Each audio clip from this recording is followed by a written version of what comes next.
हाय लोगोफोर, नोंथांमोनखौ आरोबाव आंनि गुबुन मोनसे भिडिअ बरायनाय बावहरनाय थाबावबाय।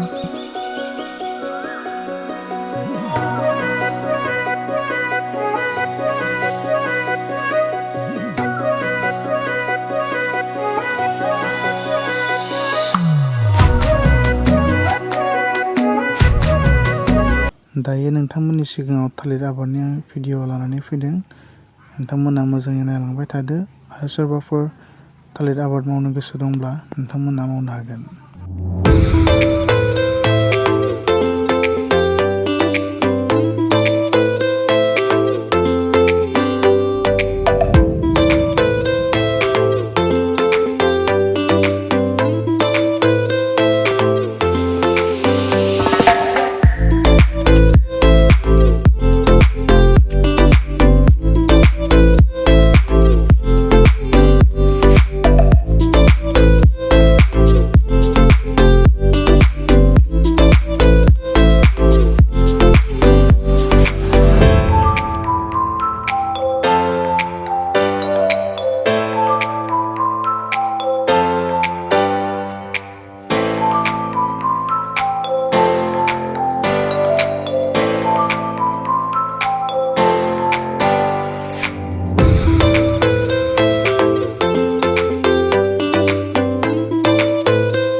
बे थालिरा गायनायनिफ्राय लानानै दिनैसिम 5 मान्थ जाबाय, मास मोनबा, आरो बियो मालभग थालिर।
नोंथांमोना भिडिअखौ नायबाय जानांगौ आरो नायनानै माबाफोर मिन्थिनो सोंनो दङब्ला कमेन्ट बक्सआव सोंनो हागोन।